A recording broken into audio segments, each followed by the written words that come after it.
Saban tahun kita menyambut peristiwa Isra dan Mi'raj. Dan kita lihat, bilakah peristiwa ini berlaku? Sudah tentu kita bertanya dan mengikut sumber riwayat hidup berdasarkan sumber yang terawal berkaitan dengan peristiwa Isra Mi'raj ini, ianya berlaku pada 27 Rejab tahun ke-10 kerasulan bersamaan dengan 621 Masihi.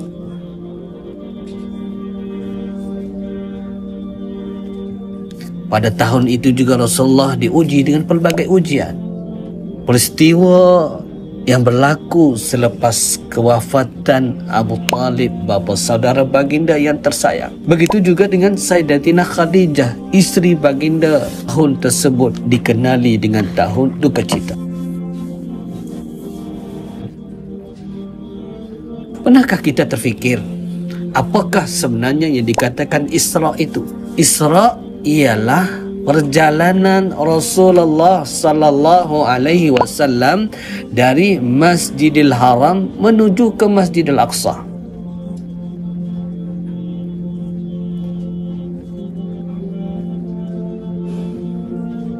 Dan begitu juga yang dimaksudkan Mi'raj itu ialah perjalanan Rasulullah sallallahu alaihi wasallam naik ke Sidratul Muntaha untuk bertemu dengan Allah Subhanahu wa taala.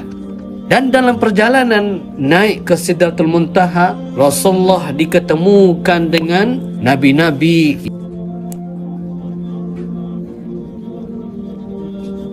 yang sebagaimana kita sedia maklum bahawa di tingkat pertama bertemu dengan Nabi Adam alaihissalam. Tingkat kedua pula bertemu dengan Nabi Isa alaihissalam dan Nabi Yahya alaihissalam.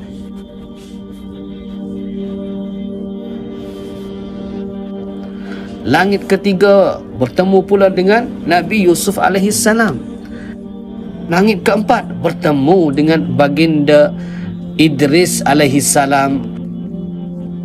Langit kelima Nabi Harun alaihissalam.